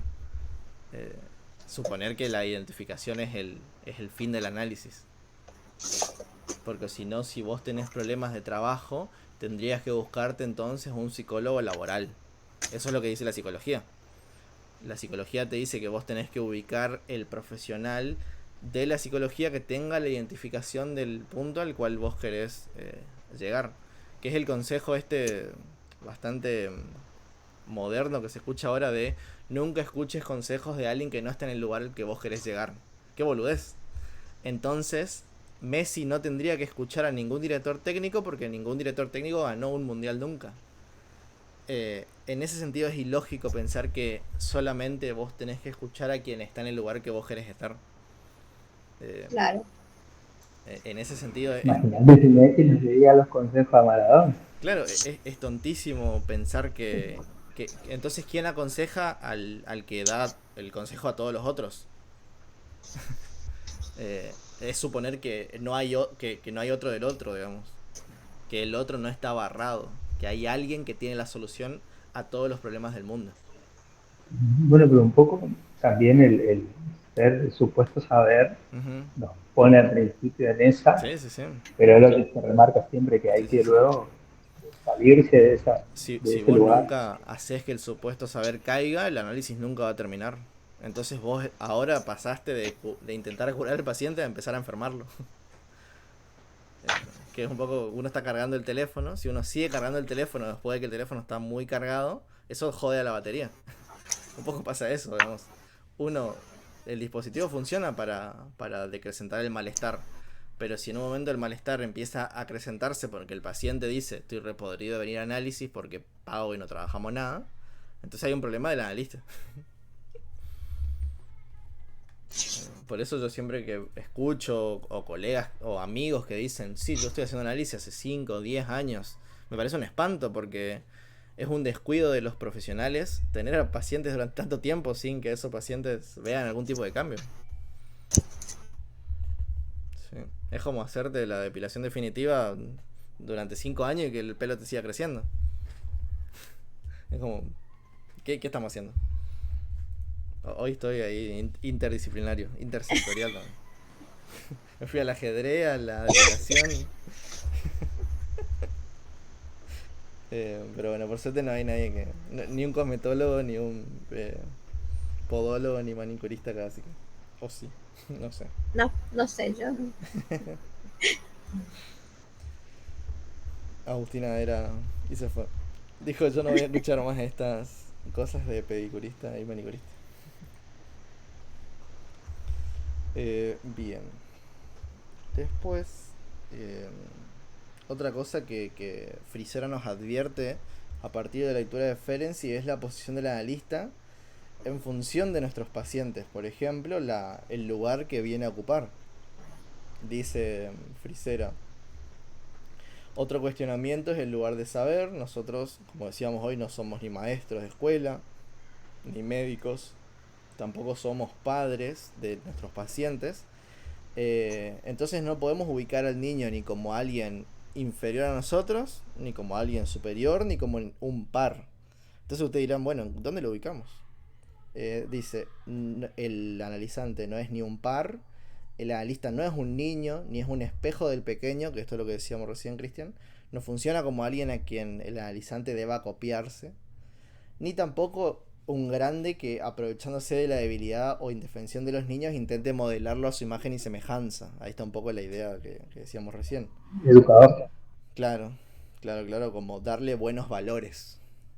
Por eso decíamos el primer encuentro que uno no puede hacer promoción y prevención del inconsciente. Como psicoanalista uno trabaja con el inconsciente y eso se va moviendo. No podemos trabajar muy bien en la infancia y que nuestros pacientes después intentar que no salgan neuróticos, psicóticos o perversos.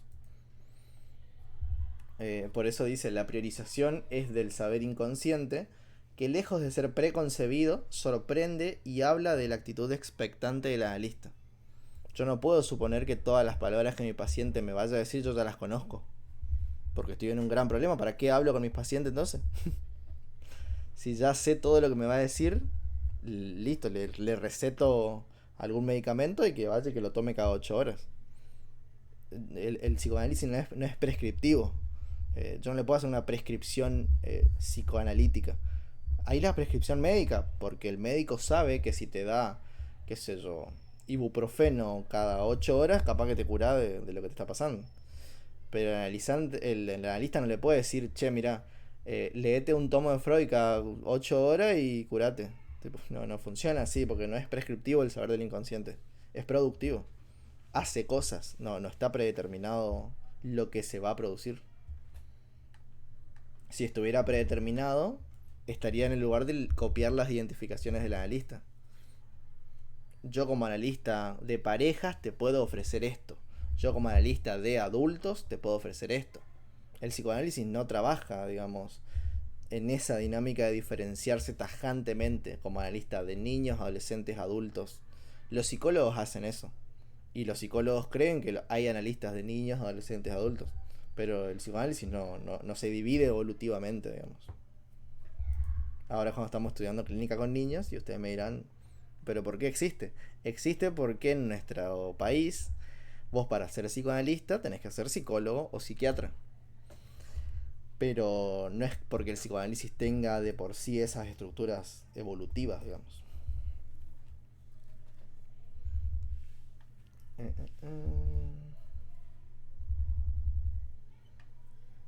Pero sí es interesante, y esto es algo que podemos leer directamente de Manoni. La cuestión de la transferencia también tiene que ver con poder alojar esa angustia de los padres. Si ven uno como analista no se pone en el lugar del salvador, sí se tiene que preguntar con cómo es que uno aloja el sufrimiento de los niños. Y ahí, Manoni nos dice, la enfermedad del niño es el soporte de la angustia parental, por lo que si se toca el síntoma del niño se corre el riesgo de poner brutalmente al descubierto aquellos síntomas que servían para colmar la ansiedad de los padres. O sea que los padres también están afectados en este dispositivo y nosotros como analistas tenemos que estar en cuenta que cuando trabajamos con un niño, trabajamos con sus padres, trabajamos con todos los discursos que están por detrás. Por eso es interesante pensar ahí cómo también hay que ofrecerle una especie de no sé si garantía, pero sí de salvedad a los padres de decir, bueno, hay un trabajo posible por lo menos. Después vamos a ver qué es lo que se produce, pero el trabajo posible existe. El analista puede trabajar con el malestar de un niño. Sí. ¿Qué más? Bueno, Manoni es un autor que por ahí... en realidad no sé si es mod. Manoni, ahora no me acuerdo. Creo que es eso. si no estoy confundiéndome con su pareja. Pero el texto de Manoní es un texto que trabaja la transferencia en función de todos los desarrollos freudianos. Replica esta idea de que la transferencia implica un desplazamiento, implica una reactualización de las figuras parentales por sobre la del analista. Se convierte en nuestro motor de cura, pero también la aparición de esta transferencia implica una existencia de la resistencia. Y lo plantea en términos de una encrucijada transferencial, que ahí un poco ya se comunica con el texto de Frisera, de la transferencia. Dice, hay por lo menos 5 ejes que nos permiten pensar la transferencia. En primer lugar, dice, lo que los padres transfieren al hijo, es decir, lo que el niño representa y actualiza en los padres. Por ejemplo, yo cuando era chico quería dedicarme a la música. Entonces, como mi hijo ahora es varón igual que yo, quisiera que se dedique a la música. Eso es lo que los padres transfieren a su hijo, lo que esperan de él, un poco de su majestad el bebé. Espero que sea talentoso con la guitarra, que sea zurdo porque quiero que sea como Messi, me gustaría que juegue al fútbol, quiero que gane, no sé, la Copa del Mundo, etc. En segundo lugar, dice, el desencadenante de la consulta como un ahora que presentifica un pasado. ¿Qué significa eso? Preguntarnos, dice Frisera, por qué la consulta está llegando ahora y no en otro momento. Estamos justo en la última semana antes de irnos de vacaciones de verano. Y ahora viene la consulta de estos padres o de esta familia. Y nos preguntamos, bueno, ¿qué pasa que justo la consulta que hacen es antes de que nos vayamos al receso? No sé. O es la primera consulta antes de que abra el hospital o la institución el año que viene. Es el primero que quiere que lo atiendan. ¿Por qué? Dice Frisera, hay que preguntarse ahí cuál es el desencadenante de la consulta y por qué pasa ahora y no pasó antes o no pasó después. Muy en relación a esto, el punto C dice lo que los padres transfieren al analista. O sea, los padres también esperan cosas del analista. Esto es lo que decía hoy Cristian de la suposición de saber. Lo llevé al pediátrico, lo llevé al nutricionista, lo llevé al oculista, lo llevé a, no sé, al mecánico a ver si me lo podía arreglar y no pasó nada. Ah, bueno, ahora hay un analista. Bueno, espero que el analista haga algo diferente de lo que hicieron todos los otros profesionales y le cure el problema a mi hijo. Lo arregle, lo deje como estaba antes. Entonces ahí hay una especie de transferencia de saber, en tanto que los padres esperan que el analista haga algo con su hijo. Y es en ese sentido que es muy importante entender ese eje como parte de la encrucijada transferencial. Dice, otro punto, el punto D, o sea, el cuarto punto, lo que el niño transfiere sobre la persona del analista. O sea, el niño también piensa cosas. Dice, che, yo la verdad que me traen con un extraño, mis papás confían en él, yo supongo que algo va a hacer, digamos. A mí me duele algo, me pasa algo, no puedo ir al baño por las noches, qué sé yo, no tengo control de los esfínteres, miles de cosas, tengo ecolalia. Espero que como mis papás me trajeron a este lugar, esta persona, porque no lo piensa en términos de analista, lo piensa en términos de la persona del analista, espero que me haga algo. Y eso que me haga sufrir menos. Por eso muchas veces los niños no dicen, oh, es un profesional, estudió psicología, estudió una carrera, viene de UCES, viene de Cuenca. No sé, es una persona que yo supongo que sabe algo y quiero que me ayude con eso que sabe. Y por último, y no menos importante, está bien, tenemos lo que los padres piensan de su hijo, lo que los padres piensan del analista, lo que el hijo piensa de sus padres y del analista, pero no se olviden que el analista también piensa cosas. Es muy importante, el analista está ahí igual de manchado que todos los otros. Y por eso Frisera agrega un último punto, dice, lo que el analista transfiere en un niño y en sus padres. Porque el analista también está ahí viéndoselas con, bueno, cuáles son las intenciones de estos padres, qué pasa con el niño, qué pasa con los adolescentes. Está la pregunta del analista por qué papel juega en esa dinámica en la cual fue invitado a participar, digamos. Por eso lo que piense el analista no tiene menos valor en esta encrucijada. Y ahí podemos hacer una gran red de relaciones que producen una gran cantidad de fenómenos. Qué sé yo, si el niño en un momento se encariña con el analista y los padres en un momento dicen, no, la verdad que mi hijo no se está curando, lo quiero sacar del dispositivo, el niño patalea, no, no me quiero ir, no me quiero ir. O si los padres dicen, no, confiamos en este profesional porque es renombrado, pero el paciente no te quiere entrar al consultorio ni a palo.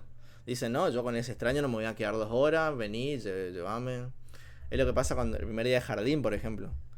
Ahí hay una transferencia. Los padres confían en que la maestra o el maestro de jardín van a cuidar a su hijo, pero el hijo no quiere saber nada de quedarse solo sin sus papás con el jardinero. Queda raro el jardinero, como que trabaja con plantas, pero el del jardín, el maestro de nivel inicial, vamos a decir. Por eso es interesante ver cómo la transferencia ahí puede llevar para cualquier cantidad de direcciones, en tanto que haya una discontinuidad, por ejemplo, en lo que piensen los padres, el analista o los niños. Por eso esta encrucijada es tan importante, digamos. Y por eso también me parecía muy importante marcarlo acá en función de Manoní y de Frisera, digamos. Porque la transferencia en la clínica con niños, como yo les decía en el primer encuentro, cobra una especificidad muy importante porque no es algo que vemos en el análisis con adultos. Al adulto no le preguntamos si sus padres están de acuerdo con que venga análisis o no, o qué piensan los padres del analista, que también es gracioso porque uno puede decir los padres del analista o los padres, del analista. Entonces ahí es muy interesante como en la clínica con niños, por así decirlo, y con todo el respeto a la palabra, se inventa una dinámica transferencial totalmente particular, que no es una transferencia que se dé en cualquier ámbito. Las instituciones, los adolescentes y los adultos, o incluso los adultos mayores, podrían tener una dinámica transferencial totalmente diferente a la de los niños, y no así ser menos importante el trabajar con un niño, digamos. Muchas veces los análisis con niños ni siquiera implican que el analista hable alguna vez con el niño. Empiezan y terminan con el análisis con los padres. Y eso genera muchísimos cambios en los niños, porque nos permite pensar cómo la dinámica del síntoma infantil está totalmente influenciada y constituida por la dinámica familiar. Es decir, un poco algo que vamos a construir y vamos a abordar mucho más adelante. El síntoma de los niños es el problema, podemos ser freudianos y decir sexual, o podemos decir el problema vincular de los padres. Y no ser tan, digamos, pansexuales, como diría Freud. Pero implica que los padres se vinculen. ¿Sí? A una conocida que se separó de su pareja, que no era el papá de los chicos, pero sí tenía una buena relación con los chicos. Entonces, bueno, ella haciendo terapia también quiere que su hijo, porque afrontó toda esta situación, piensa que sufrió mucho, está sufriendo mucho por la separación y lo manda a análisis o a terapia. Resulta que fue un día y o sea, no sé qué intercambio habrá habido ahí con el niño, que resulta que no era necesario. O sea, la psicóloga que lo atendió le dijo, no es necesario, venga, ¿no? Sí, y es que repasa. Si bien yo trabajo un poco más con adolescentes y adultos, la pregunta para mí siempre se mantiene ahí cuando llega un paciente. Me ha pasado con mi primer paciente, era un adolescente, adulto, joven, que tenía 26, 27 años, y me manda mensaje la mamá para sacar el turno. En la primera sesión, lo primero que trabajé o lo primero que le pregunté fue si el turno que había sacado su madre era para él o para ella. Y él me dice, era para mí. Y yo le vuelvo a preguntar, bueno, pero ¿vos querés arrancar un análisis? Porque la pregunta por el análisis es muy interesante en la medida en la que si no hay voluntad o intención de trabajar por parte del analizante, no va a llegar muy lejos ese análisis, ya les adelanto. Por eso es interesante, aunque la persona que venga adelante tuyo tenga 85 años, si alguien le sacó el turno, hay que preguntar si ese turno es para ese alguien que lo sacó o para la persona que está enfrente tuyo. Por eso es interesante preguntarse eso, y la clínica con niños nos lo viene a explicitar muy bien, digamos. A veces el niño no tiene ningún problema, aunque sea el que porte el síntoma. A veces tiene todos los problemas y no porta ningún síntoma, y ahí también se lee algo, digamos. Sí. Así que bueno, eso. Yo creo que no tengo más comentarios. No sé ustedes si se les ocurre algo más o tienen alguna duda.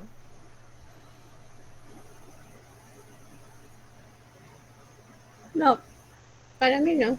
Bien. No sé, Hay Mau algo se que ve que ubica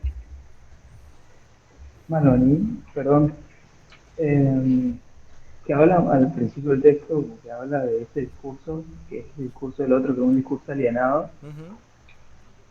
Eso digamos, mi pregunta es, ¿cuándo, cómo saber que, que se presenta ese discurso del otro? Y ahí tenemos dos lecturas. Una lectura que a mí me parece poco fértil, que es la lectura psicológica. Pensar que la alienación solamente es cuando el paciente responde a la demanda del otro. Que suponemos que en algunos momentos el niño está alienado y en algún otro momento se cura de la alienación y se libera de lo que los padres quieren. O reconocer que el discurso del niño siempre, y digo siempre porque esto pasa hasta que dejes de usar el lenguaje, o el lenguaje te deje de usar a vos, que es básicamente la última respirada que le pegaban antes de irte con San Pedro, estamos alienados al discurso del otro. Es decir, no es un problema que uno esté alienado al discurso del otro. La pregunta es si esa alienación discursiva es favorable o no para ese sujeto. Es decir, el niño no sufre más o menos mientras más o menos alienado esté al discurso del otro. Porque capaz que la alienación que tiene al discurso del otro es una alienación muy favorable. Estoy alienado al discurso del otro cuando estudio una carrera, consigo trabajo, consigo una familia y me armo una casa. Sí, pero capaz que eso me gusta y me sirve. Pero sin embargo, si yo soy una persona que no le gusta los trabajos convencionales, no le gusta la monogamia, no le gusta vivir en una casa, la alienación al discurso del otro para mí va a ser un problema gigante. A mí me parece interesante pensar esa segunda opción, Cristian.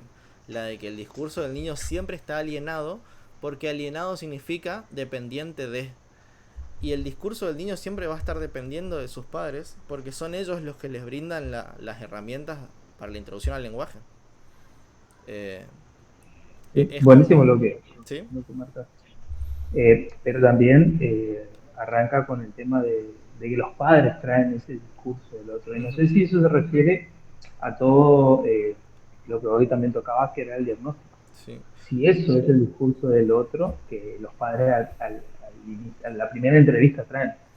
Y pasa eso porque los padres también, o sea, no es que uno se desaliena cuando va creciendo. Uno que es adulto se da cuenta de que mientras más crece, más repite patrones de los otros. Entonces los padres, si bien el niño está alienado al discurso parental, los padres están alienados al discurso social, capaz. Porque que vos hayas aprendido que tu realización en la vida es conseguir trabajo, enamorarte y casarte, no es menos que porque tus padres te lo han enseñado, porque también lo han traído de afuera. Por eso la alienación es como un gran camino de que a vos te lo enseñó tus viejos, sus viejos a sus viejos y así, al infinito. Nunca vamos a encontrar el origen de la alienación del discurso porque está en un punto mítico, digamos, donde el lenguaje se inventó. Sí, sí, sí. Es como buscar el árbol familiar hasta encontrar la horda primitiva, digamos. Sí, sí, sí. Para ver por ahí si capté, digamos. La idea sería pensar entonces que en estos movimientos constantes de alienación, separación que se dan a lo largo de toda la vida, digamos, en las instancias de alienación siempre están. Sí. El tema es cómo uno responde, se ubica al lenguaje, sabiendo que siempre se está en el discurso del otro, digamos. Eso Claro. sería. Sí, sí, sí. Sí, ¿no? o sea, digamos, separar la idea de alienación a algo malo, digamos. Ujú, La claro. alienación es algo necesario, porque si vos nunca dependés de un discurso, estás fuera del discurso, que eso es peor, digamos, Sí. que un poco Winnicott lo trae, dice, es muy divertido esconderse, pero es muy desafortunado que nadie te busque. Si uno está jugando y los otros no saben que uno está en el juego, realmente está jugando, digamos. O Por sea, eso, sería qué posibilidades de hacer en ese lugar de discursivo, digamos. exactamente. La alienación es proponerle al otro cierta dinámica. Por ejemplo, yo soy profesor de la facultad. Y yo cuando arrancamos una cursada, yo le propongo a los chicos un programa, las faltas que pueden tener, 4 inasistencias, etcétera. Y ellos se alienan a esas reglas. Se alienan a esas reglas, pero también las utilizan a su favor. Tengo 4 faltas, puedo faltar hasta 3 veces en el cuatrimestre. La alienación es un problema cuando no deja que el sujeto pueda moverse en esas reglas. O también la tendencia a la separación que tiene que estar, porque entonces el alumno muchas veces dice, ¿por qué 4? ¿Por qué no 5? Claro. Claro, la ¿Por separación es qué posible cuando vos tanto peso decís. en esta unidad y no en la otra? Siempre está como queriendo separarse, ¿no? Exactamente. Y el sujeto todo el tiempo hace eso. La separación es proponerle reglas a esa alienación, digamos. O saber, por ejemplo, que vos, aunque estés alienado a la facultad, porque sabés que tenés que rendir tantas materias, cuando vos salís de Pellegrini o de Güemes, vos no estás afuera y tenés que levantar la mano para hablar, por ejemplo. ¿Entendés? Por eso ahí la alienación es posible de que vos seas alumno de la facultad, pero no hace que vos seas estudiante de psicología en todo el tiempo de tu vida. Porque también estás alienado a ser trabajador, estás alienado a ser hermano, hijo, padre, en el caso de que lo seas, y así. Uno se aliena todo el tiempo a discursos. Pero a la vez se hace sujeto con la separación, podría Exactamente, decirse así. porque de este espacio que yo ya no soy parte, me llevo esto. Yo ya no soy más estudiante de psicología, pero me llevé de ahí la forma de estudiar con compañeros, por ejemplo.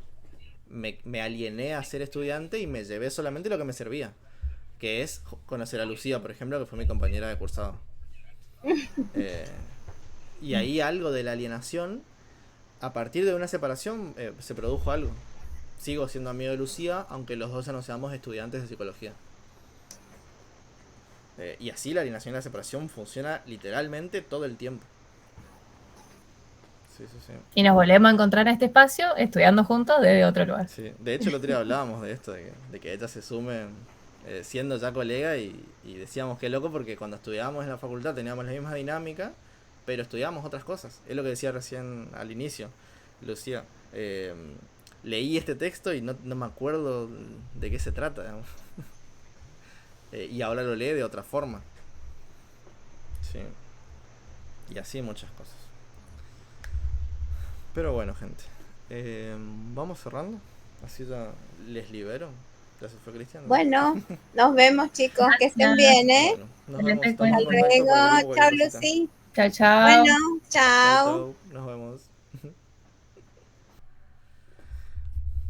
Bueno, gente, esta fue el segundo encuentro del taller de clínica con niños. Espero que les haya gustado. Estamos acá con Lucía despidiendo el segundo encuentro. Y para los que están viéndolo grabado, nos vemos en la siguiente. Espero que les esté copando. Y nada, eso. Adiós.